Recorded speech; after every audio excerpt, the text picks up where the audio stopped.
Hello and welcome to chocolate fans of all flavors, no matter where you might be tuning in from around the world. This is The Chocolate Life Live. My name is Clay Gordon, and today my guest is Philippe Juglar. Philippe is the president of a group called the AVPA. I'm not going to do its, not do its pronunciation justice in French. I'm going to let him do that. And we'll come back with Philippe, and we'll be talking about the 2022 Chocolates Processed at Origin Contest for the AVPA. So stay tuned, and we'll be back in just a minute.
Hello and welcome everybody to this edition of the Chocolate Life Live. My name is Clay Gordon, and today my guest is Philippe Juglar, who's connecting from Paris. So it's the end of the long work week, Friday afternoon in Paris. Philippe, hello and welcome to the Chocolate Life Live. With you, Clay. Yep, we've got it. Your microphone was muted. So again, happy to have you here. So what I wanted to do today is talk about, number one, the Agency for Valorization of Agricultural Products. As I said, Agence Valorisation de Produits Agriculture with a really bad New York accent. So what I'd like to talk about a little bit is about the history, why the agency was created, its experience with the first couple of contests that it produced, one in tea, one in coffee, one in edible oils, which is going to be olive oil and walnut oil and things like that. And then the decision to get into chocolate and how the AVPA Awards is different from all other chocolate awards. These are what we want to cover in the next hour. So please, and did you come to this from a love of food? Were you involved in sort of international development? Well, my personal story is to have been a coffee trader for years, and a coffee trader devoted to the Colombian coffee. So I learned at the same time what is trading and what is quality. And after some years, long time, with Colombia and Colombian coffee, I realized that the best coffee at that time had no chance to get into the market. Mm-hmm. So I kept that idea, and I knew that trading coffee meant, and is still meaning, trading huge quantities of commodity, whose name is coffee or chocolate or whatever. Mm-hmm. And I kept that in mind. I'm speaking of about 20 years ago. Coffee was not the commodity and the products we know today. It was a bit old, a bit dirty, a bit dusty. And just by chance, a friend of mine asked me to organize a competition. And he spoke of a competition of coffee. And I told him, but friend, at that time, we are speaking 20 years ago again, huh? Once again. Coffee is not on the mood, and I rather prefer to organize a competition of edible oils. And we organized 20 years ago with a good friend of mine, Jean-Emmanuel Jourde, who was also a coffee trader, a client of mine, I must say. We organized the first competition of edible oils in France. in the midst of a global fair. And it was an amazing success. And we started learning what is an international competition. And from that time come some rules which we are still using for our normal competition for other products. So we started with edible oils, and then after, for our experience, we started to have a green coffee competition. And it was absolutely a failure in France because, as I said before, at that time there is no interest for quality of the product. So we receive beautiful coffees from all our contacts all over the world. But in France, in Paris, those coffees were tested, but without any commercial interest. So we stopped with coffee at the time, and we kept with edible oils, olive oils, with a very good success for two reasons. Well, olive oils and oils, edible oils, are on the mood. And secondly, we were helped by the fact that the Spaniards, who are the main olive oil producer in the world, 50% of the world production, were wishing to get a better image and better recognition in Europe and in France especially. And we were helped by the fact that the manager of the technical center for olive oil in France has been very interested in our competition and helped us to organize a new competition of olive oils, which demonstrated its interest over years. That's the basis of our history. Years later, visiting Latin America, I realized that coffee industry was changing very quickly in growing countries. If you visit Mexico, Guatemala, Colombia, or Indonesia, you can see that the local persons are drinking more and more coffee and better coffee. Los cafeteros, those who produce, who grow coffee, are becoming transformer of their own commodity, and they are now producing roasted coffee. And that changed completely the way to look at your agricultural production. We'll speak of that later on if you wish. And so we decided to help those local transformers. And 7 years ago now, we organized the first locally roasted competition, international competition, to be held in Paris. And we receive roasted coffee from all over the world, from, of course, obviously, America Latina, Latin America, a lot from Africa, a lot from Asia. And we organized our jury here in Paris, and we started with, well, I must say, a profile of products which was not probably the best you could imagine, but we gave to those coffee producers a new, how to put this, new challenge and new wish to get to excellency. After coffee, if I can, Philippe, let me jump in here. Please. Let me jump in here real quickly. I mean, it's a I've been involved in chocolate now for 25 years, and for me, getting the backstory and understanding other people's journey into these things are really, really important. But because we're live and interactive, and there are people around the world who are watching us, I want to first say, if you are watching live, you do have a question for Philippe about the AVPA, about the contest for this year. Please, if you're watching on Facebook or YouTube or LinkedIn, go to the chat panel, go to the comments panel and add your comments, and we can get your questions up here on screen. But I do want to give a shout out to Juliana, who's coming from Brazil, also a coffee producing country. And then to quite a large one. Yes.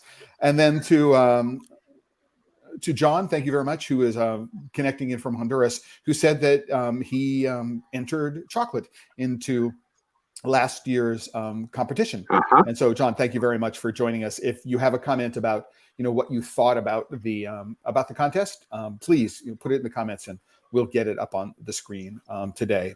I had to laugh. I had my camera off, but I had to laugh, Philippe, because I remember very vividly being in Aix-en-Provence at a hotel right on the square, right Yes. in the center of Aix-en-Provence in 1986. I remember the name of the hotel, the Grand Hotel Negra Costa. And one of the reasons why I remember this is that until a trip to Peru in 2015, this represented, I think, my worst coffee experience in the world, right?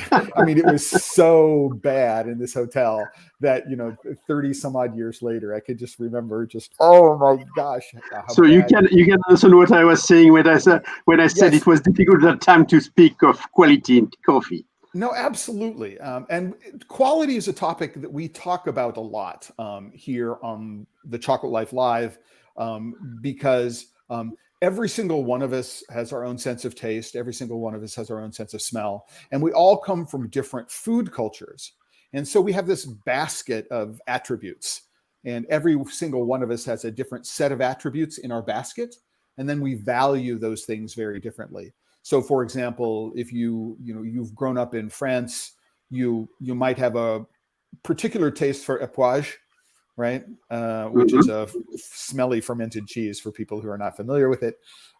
Not my first choice, right? But growing up in Southern California in the 1960s, and it's illegal to import époage into the United States, I think, still. So this whole question of international flavor and international culture is and how it contributes to things and our perception, I think, is very interesting. Because one of the things which is unique about the jury here, and this is a question that people have pointed out to me, is that all of your jury is entirely composed of people who are, for want of a better term, French gastronomes, French journalists. And not only French, but fluent French-speaking gastronomes or coffee roaster or chef. They can come from Switzerland, from Belgium, from other countries, as far as they are fluent in French. Okay. So if I can, it's interesting because if I think of if I grow up in France, there's a particular food culture in France, right? Exactly. And I could be born of an American diplomatic couple and maybe not know French because I spent all my time at American schools. Hard to imagine, right? But I could be French Canadian and speak perfect French. So I'm from Montreal, speak perfect French, but culturally very different. So I'm intrigued about the connection to language, right, as opposed to origin, and how that works. Right. When it comes to the jury, we are entering in a very difficult discussion. What is to be a French? And one that's philosophy. Far away from competition. But let's say that one of the pleasure to taste and to test product is to compare and to discuss with the other members of the jury. When you do it with your own language, it's difficult. When you do it in a foreign language, it's nearly impossible. You speak as a child when you need to have a very sophisticated terms. So that the first reason is to be able to exchange. The second reason, as you said before, with maybe the exception of Canadians, any person speaking fluently French has a good experience of French culture, and as such, he may have the same basis to compare the product that we may not have with other producers. I give you an example. When we started our competition for olive oil, I tried to have an international jury headed by an Italian, with a Spanish, a German, an Englishman, a French, and so on. it was absolutely awful because they were. What is the aim of a jury? Is to find a global acceptable results. So they were looking for the products which was not so good, but but acceptable by everybody. Mm-hmm. So the result of the competition, and maybe the same, for instance, for international picture competition, you will find out international products. What do they really represent? I don't know. So we don't pretend. We cannot pretend to be the international competition. Mm-hmm. It's a very modest competition made by French gastronomes. To make things very, very clear.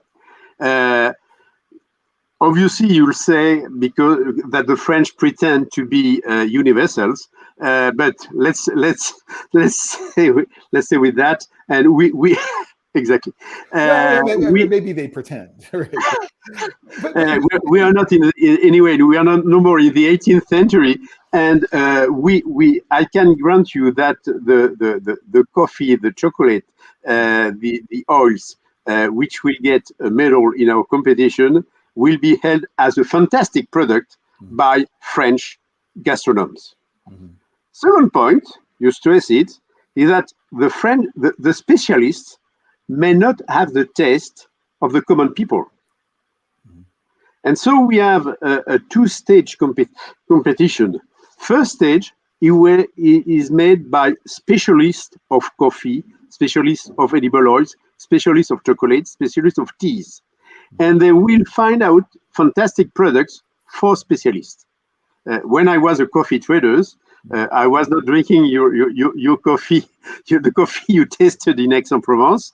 I had my coffee, but it was only mine because other people, even in my family, could not understand why I was liking this very acid coffee, which was not at all at the French taste. So the specialists have their taste. And we try to compare that taste with the taste of, let's say, educated people, what we call gastronome, chef. A chef is a very pragmatic guy who has to cope with the taste of his clientele, his customer in his restaurants, but in the same time, he knows what is good or not. And he wants to have fine food, and it will help us to decide was it a fine chocolate or a fine coffee?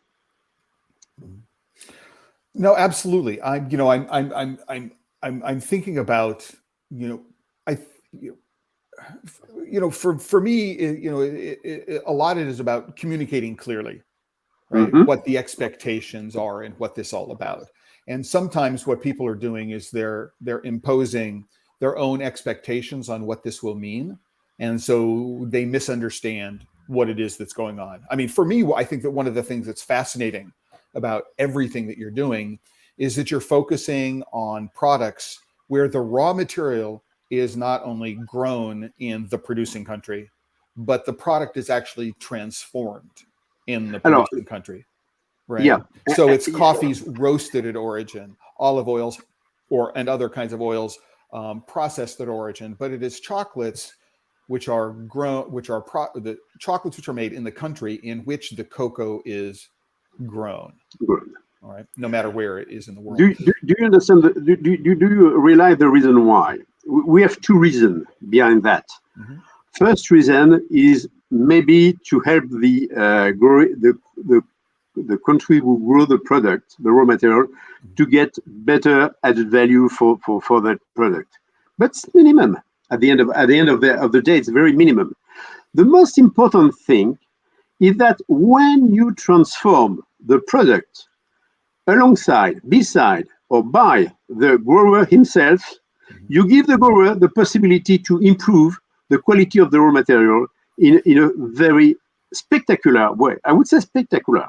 Mm-hmm. And if you try to understand why France is so extraordinary with its wine, or Italy with its cheese or its olive oils, or China with its tea, is because all these processes are made either by the agricultural producer or alongside or very near to him.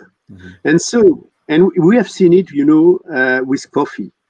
As I told you, the first year we received coffee roasted at origin, the quality was so and so. And first, they learned to roast very, very quickly, because roasting is not that difficult. And two, much more important, they learned how to produce new coffee beans to get better coffees. And nowadays, we have absolutely fantastic products which are good for the specialty coffee industry, or which are good for the local roasting industry. So by getting those locally processed products, we hope to get and to help the local producer to have better raw material to transform it at origin, or maybe in consuming countries.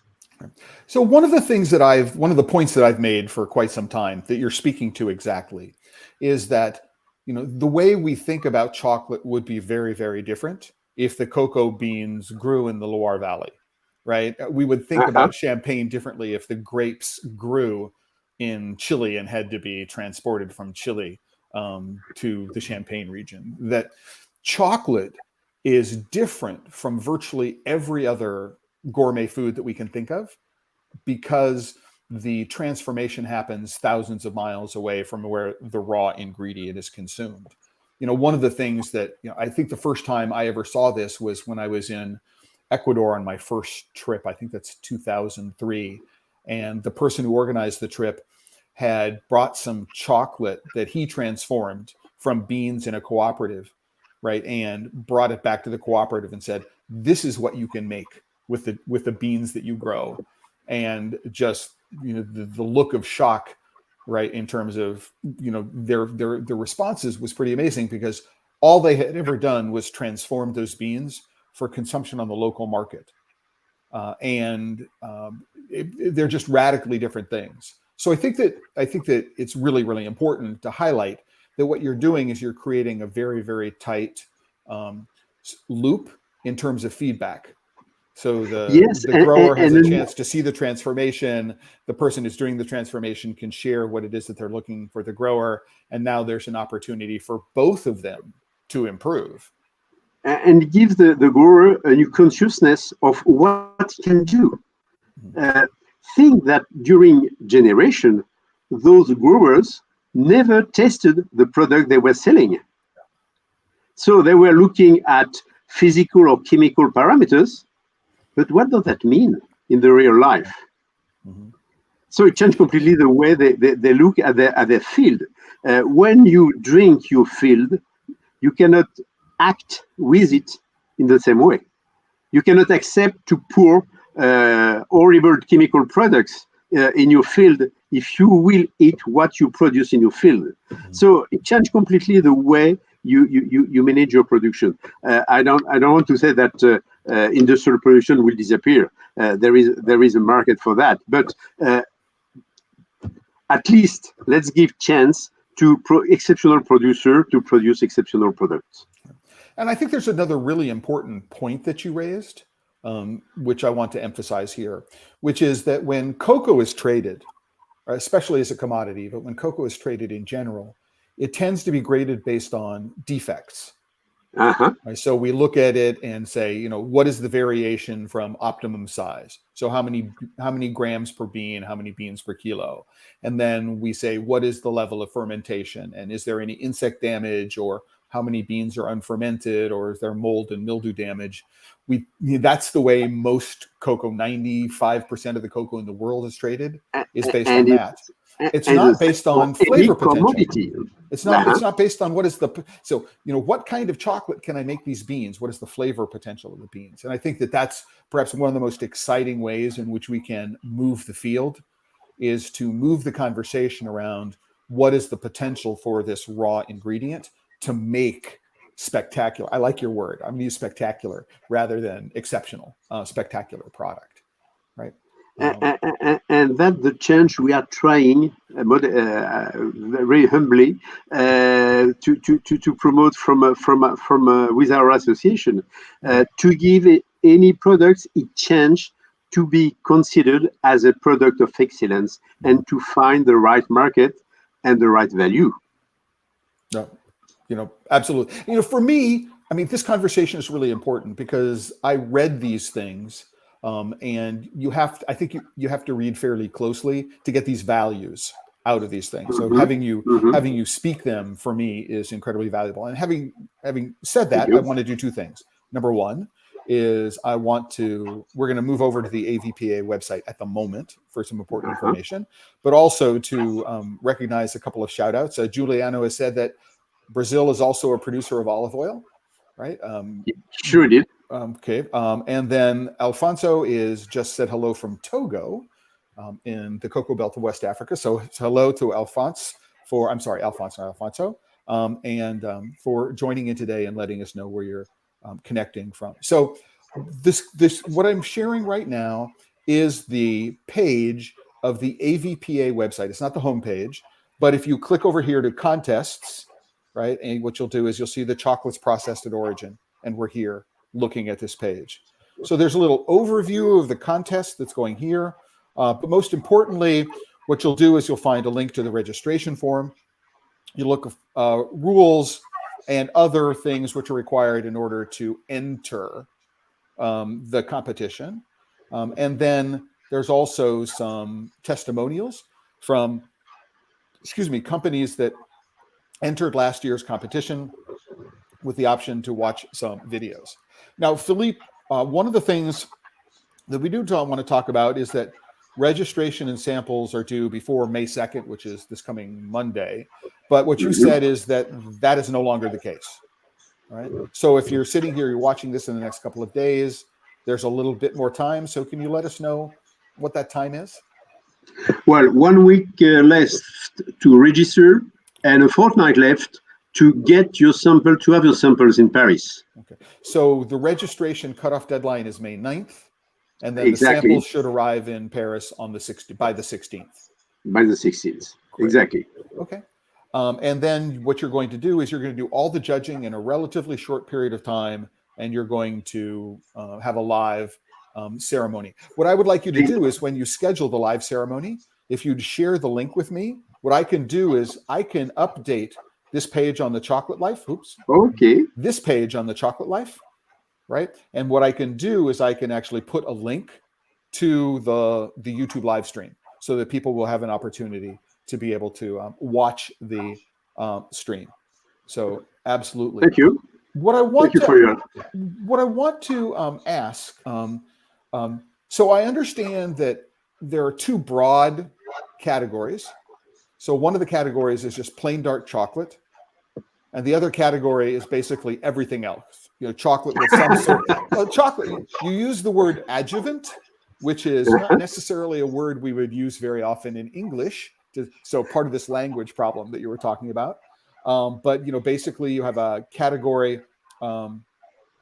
Anyway, what you'll do is if you go to this page and you click on the rules, you'll get to this page, which actually lists all the rules. This is I believe you can download this, and so you can get an opportunity. So we'll talk about who the participants are, who is eligible, how the jury is consumed or composed, and what is being judged, right, in each one of these, and then what it is that you're going to submit in order to be a judge.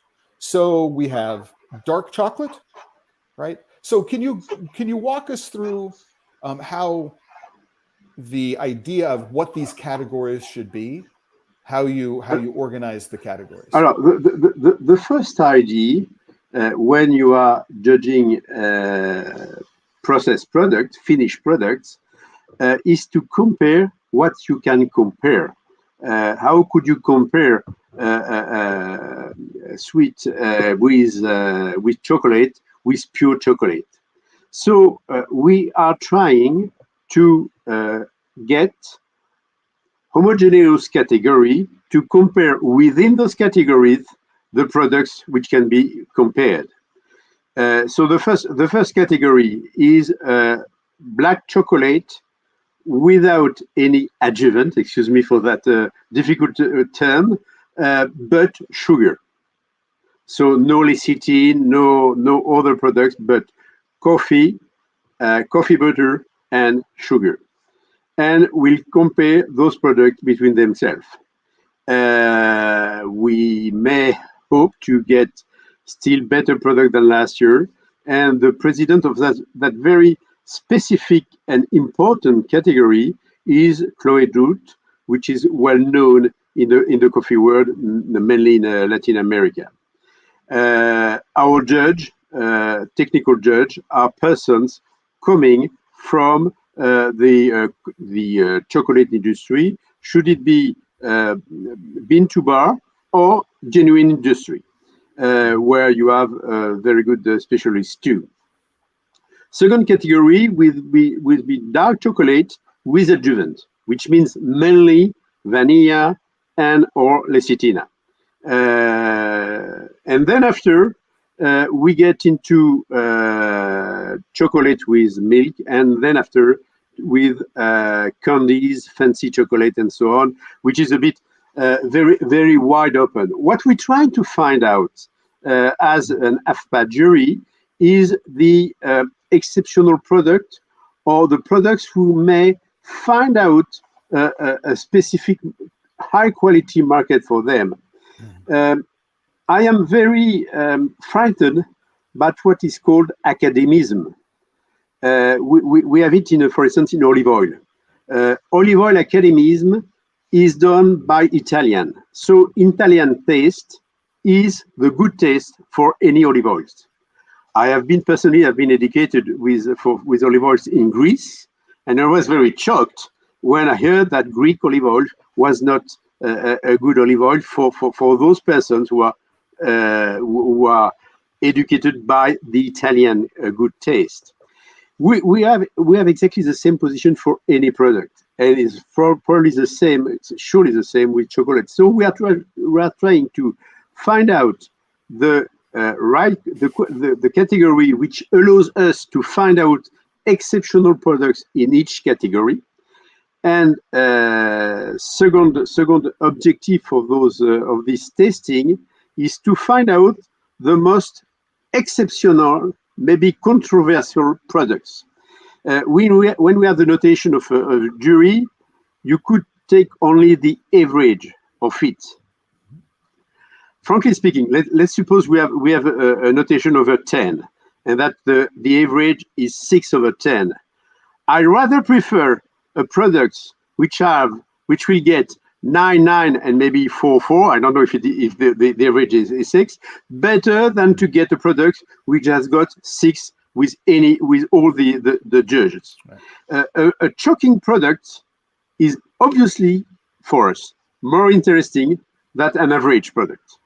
So we have to find out really the exceptional products. We may change the taste, the word, the way you understand the concept of fine chocolate.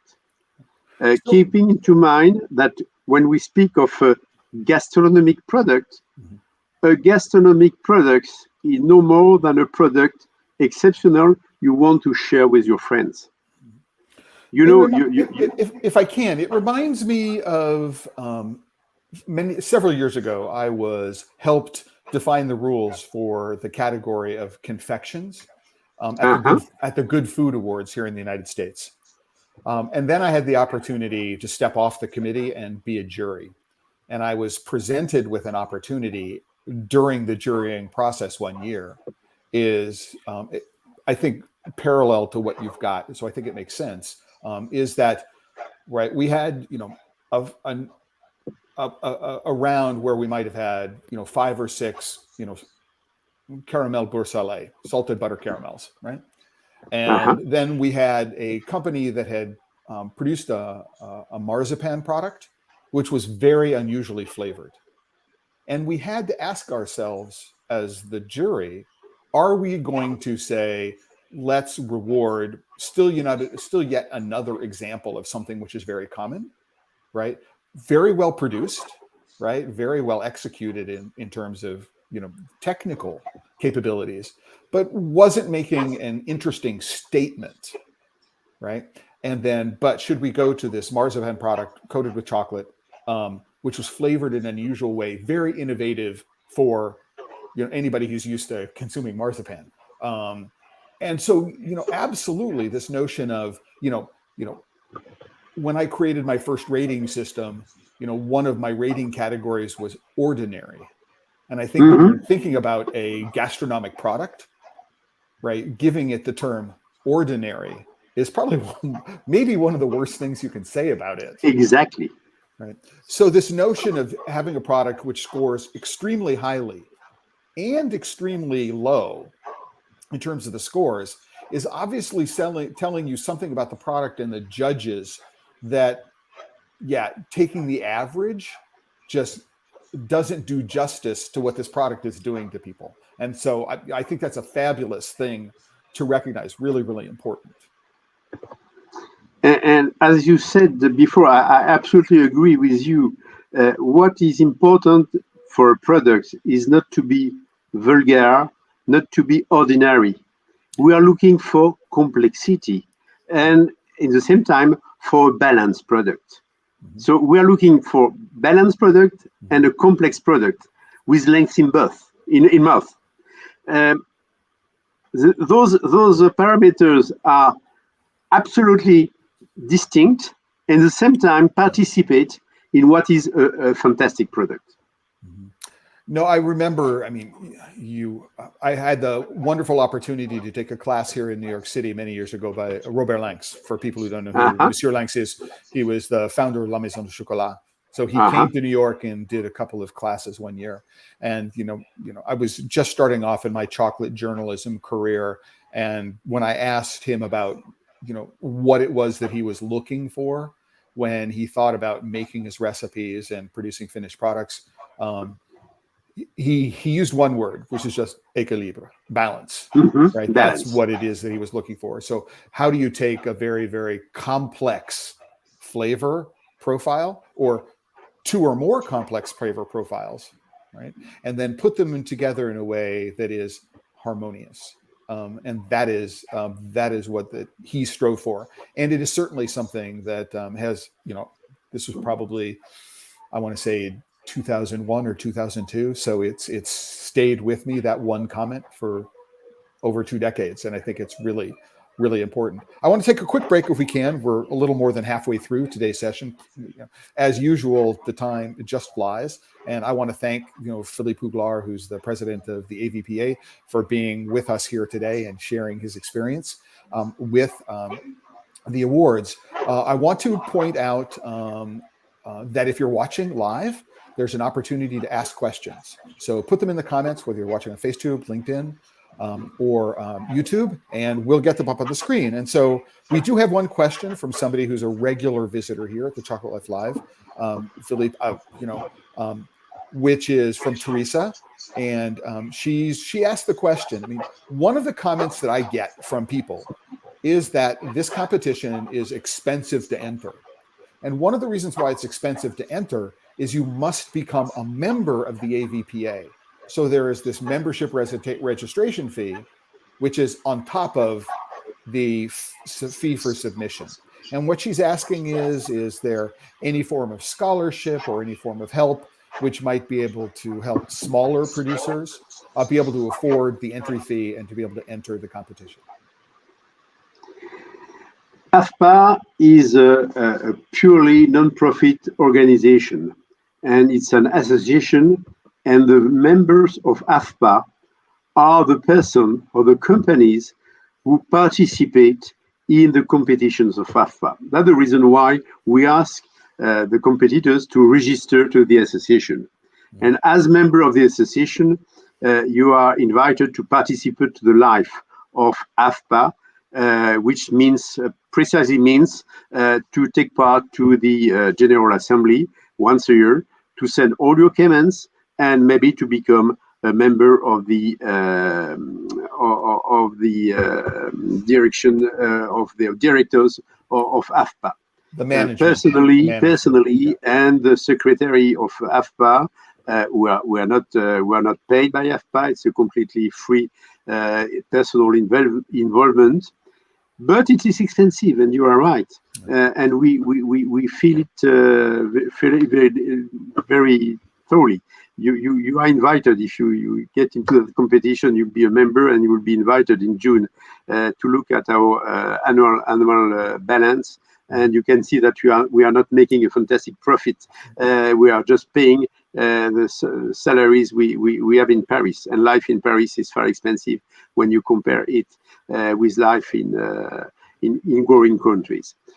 What we can do, and we do it for in a lot of cases. For on one side, we try to work with national organizations. For instance, just now in Peru, we are working with Prom Peru, which helps the local producer to participate in the competition. They take the cost of being a member. It's Prom Peru, which is a member of the association, and the persons who participate, the Peruvian producer who participate to the competition, have just to pay for the cost of the competition. Another way, we have a foundation, an AVPA foundation, which can help, in some cases, producer to participate to the competition at lower cost. I can tell you that next Tuesday we have a producer from Ivory Coast who is coming, and we know it's a very valuable women cocoa grower association composed mainly by women, and we'll do a special effort for them. So we have ways. So please, don't feel limited. We are a non-profit organization. We are not doing that competition to get a profit. We do it for you growers. And please, if you have any genuine financial problem to participate in the competition, please contact us and let us know what are your problems, and we'll find a solution.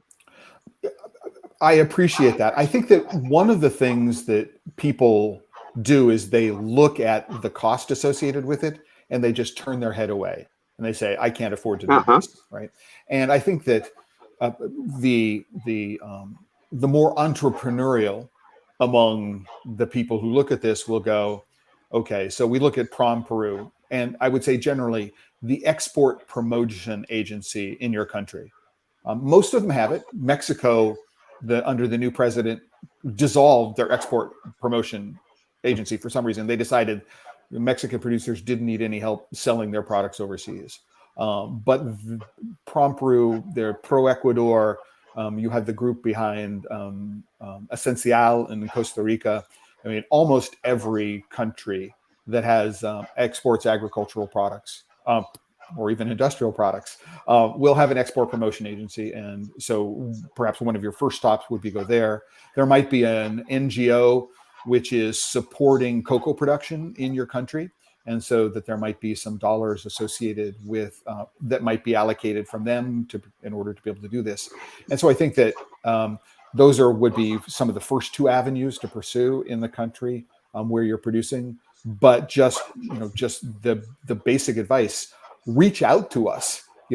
What is it that we can do to help you in order to be able to enter? I think is not something that most of the other awards competitions are doing. I mean, it would sort of like number one is there was actually a membership fee to be a member of the Academy of Chocolate, right? And if you wanted to enter the competition, you had to be a member. It sets up a very, very different dynamic, and not necessarily one that people are familiar with, and so there's a lack of clarity around what the rules are and what the opportunities are. So thank you very much. And Teresa, I'm hoping that what we did is we answered your question. If not, ask another question in the comments, and we'll get it back to you. So before we go, we're in the last quarter hour. So Philippe, I think this is interesting. I mean, tell me about, number one is, the difference between an estate and an artisan chocolate. I think I know how that is, and that difference industrial. But how does distinguishing between a smaller producer who's doing things at small scale, right, and somebody who is somebody who's producing in volume at an industrial scale. I mean, how does that enter into the whole judging process? Well, it doesn't enter because you can have exceptional products for whatever is the producer. But it's very interesting at the end of the day to know where the best products are coming from, as to give some advice to those persons who are wanting to enter that business and to enter the high quality product market. We in any agricultural products, you have two big kinds of producer. You have the farmer who transform the products of its farm in his own farm. So he buys the machines he requires, and he will transform the cocoa or the coffee or the edible oils in his farm. Very quickly, if he has a good product, so he has commercial success. So he has to buy out other products from other farms, and is transforming, processing his product and products of the same area. Second type, it's really the local small transformer, local roaster, local chocolate manufacturer who is buying through a very direct link the raw material to the farm he knows.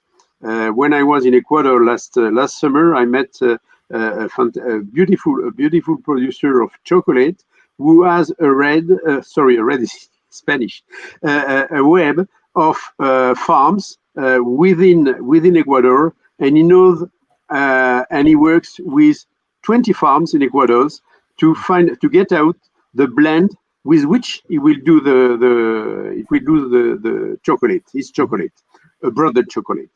In the case of coffee, one of the best producer, at least one of the producer who has won the maximum medals in our competition over the last 7 years, is a roaster in Bogota who does exactly the same with 10, 20 farms in Colombia, where he find out the best coffee with the opportunity to change the coffee in case the crop is not as good as it should be.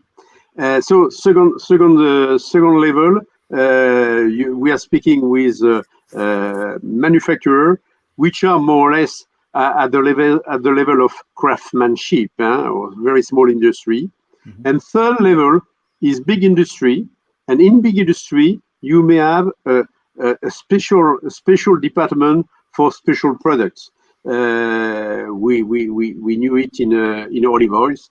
Very large transformer have a small department for fantastic olive oils. We'll have it in coffee, and I'm sure it will exist in chocolate, even if up to now we still don't have it in our competition, but it's a possibility. In the same category of large transformer, you may find local cooperatives with all the difficulties of cooperative in terms of qualities, but they can get success and find out and produce beautiful products. So Philippe, you can see that what I have on the screen right now Yes. is the winners in last year's competition. Right. So number one is that size differentiation. Which one of these is an estate? Which one of these is an artisan? Which is not actually listed here. Not at all. Not at all. Just an information we keep. But it would help. Second point. Sorry, you'll never find companies who sent samples to our competition and who did not win a medal. So we are just speaking of the winners. I understand that. By principle. I understand that. So I can tell you that one of the biggest challenges that exists in the specialty chocolate world, right, is that we don't have a whole lot of information, right? And so I think the notion of not using a judging category, but segmenting just as a point of information, right? how you organize. We think of this as an estate producer, this one as an artisan producer, this one as an industrial producer, would be, I think, extremely useful to share, because it would help me understand, right, what you're rewarding. So, and this is just purely from a journalistic perspective. Help me understand what is here, right? The other one I think is really important is that that you have each one of these companies that is listed here. If these were actually links to their website, that would be incredibly useful, right? So I can look at their products and see how they're marketed and how they're presented and how they present themselves. I think that would be really, really helpful.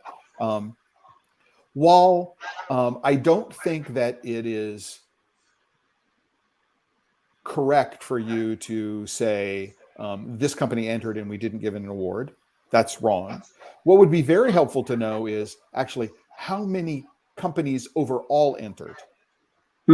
Right. So we had 10 industrial producers from Brazil, right? We don't know who they are, but we know that there were 10. We had 7 estate producers from Colombia, right?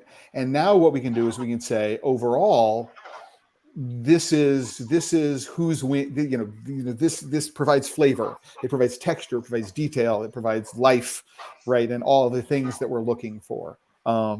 And then the last one, I mean, just for me as a data guy who wants to be able to do this, I mean, I could do all of that, right? But you collected the data, right? It would take me, a week of doing this for me to do it myself, right? And I could just copy everything out of the PDF file, put it into a spreadsheet, and do that work. You've got it for me, and I would do that just so I can sort.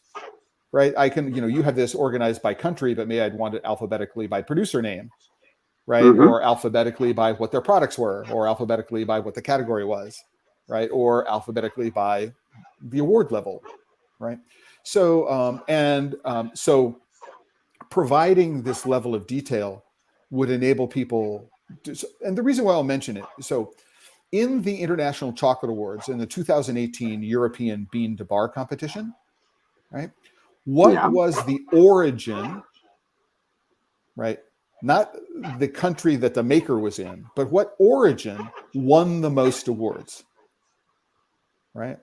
Right. And we'd think, okay, Europe, we're thinking about origins, but just cocoa, we think Madagascar has to be up there on the list, right? As a possibility. Venezuela, always a possibility.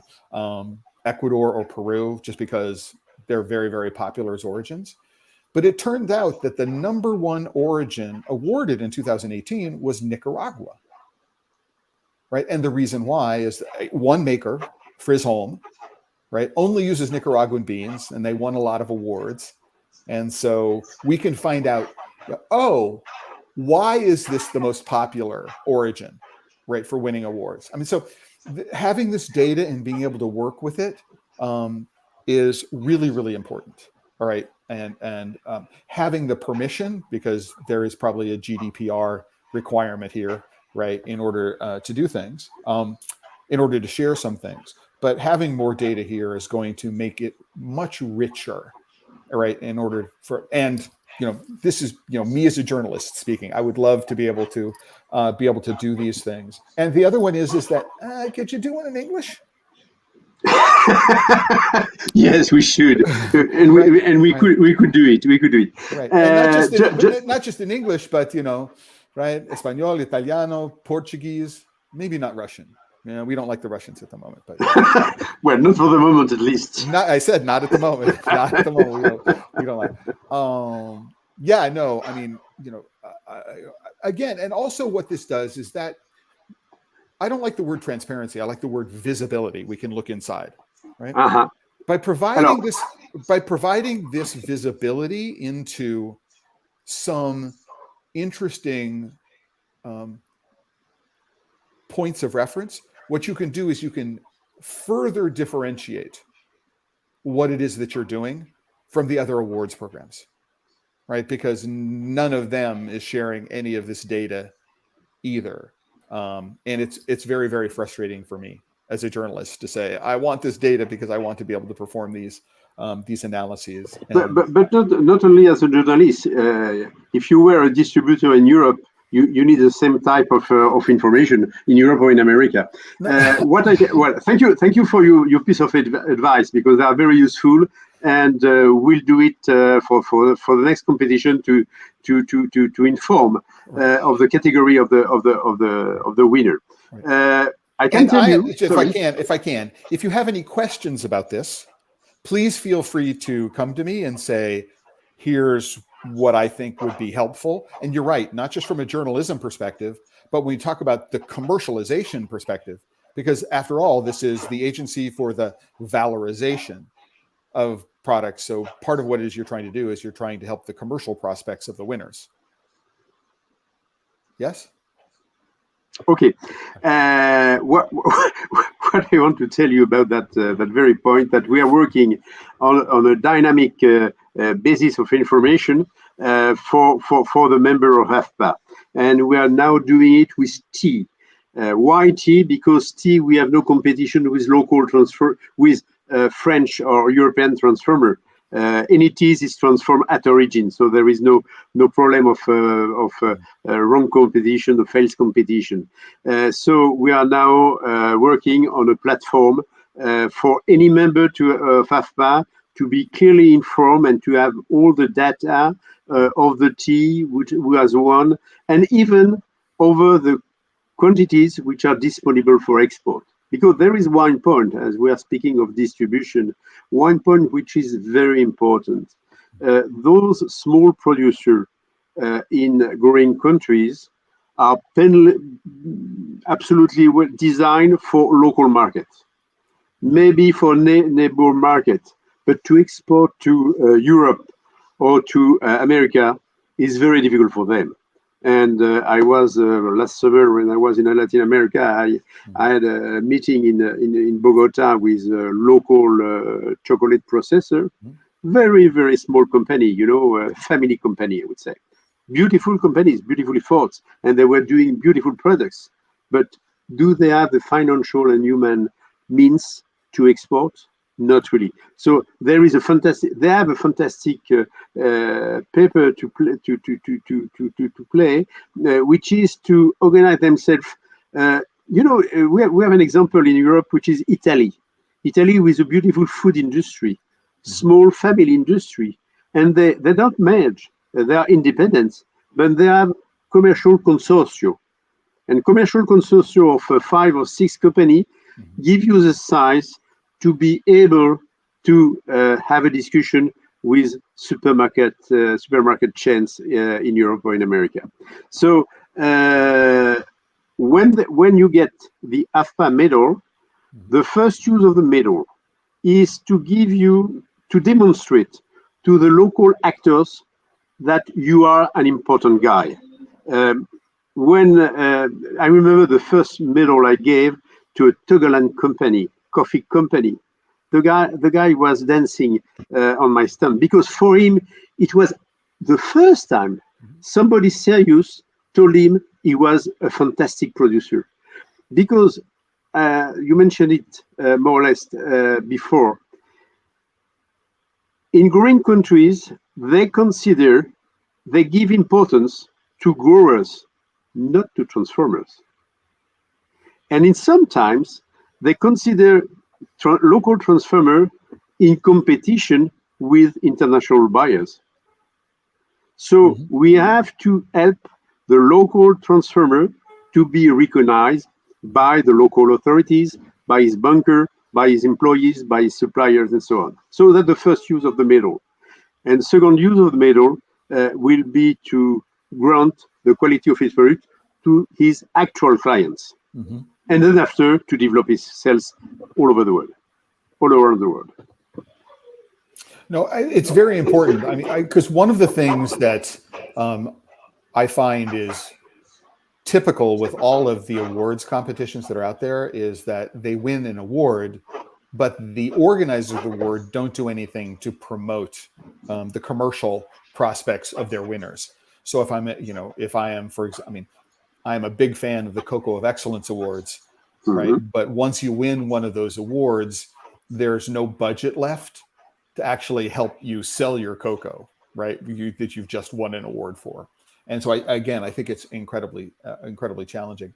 We're at the end of the hour. I have one thing that I want to say, and then I'm going to give you the next to the last word, Philippe, which is that if there is an opportunity for me, the Chocolate Life, to be able to work with some of your award-winning producers and do some sort of promotional tasting exercise here in the United States, right? Please let me know. I'm happy to offer up that opportunity for people who might be interested in taking me up. I think that people are going, I've never heard of most of these companies. I have no idea to get hold of the chocolate. I would really like to be able to taste these things just so that I can experience them, right? Even if they're not available for retail sale, I'd like to know that I have an opportunity. So if something is of interest to you, I'm happy to speak with your organization. Well, I don't know if it is interesting for me, but it's very interesting for our participants. So Claire, thank you very much for this invitation.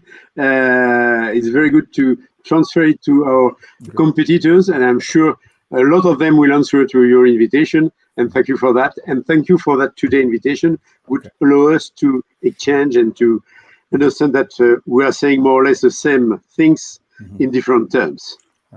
Absolutely. I think there's a lot of commonality. For me, this has been very helpful in understanding the nuance, right, of what's going on here. I do want to point out to everybody who might be watching today or in the next several days, is that if you go to the website, it says registration and samples are due by this coming Monday. There has now been an extension of the deadline. The registration is due on Monday, May 9th, and samples have to be in Paris on Monday, May 16th. Philippe, this has been really fabulous. Thank you very much for spending time with me today. I've learned a lot. I hope the people who've watched me have learned a lot. And I look forward to continuing the conversation about the winners of this coming year's competition and being able to help promote it much more generally. And I get the last word every week. And so I want to remind everybody, if you're working with chocolate and you're not having fun, you're doing it wrong.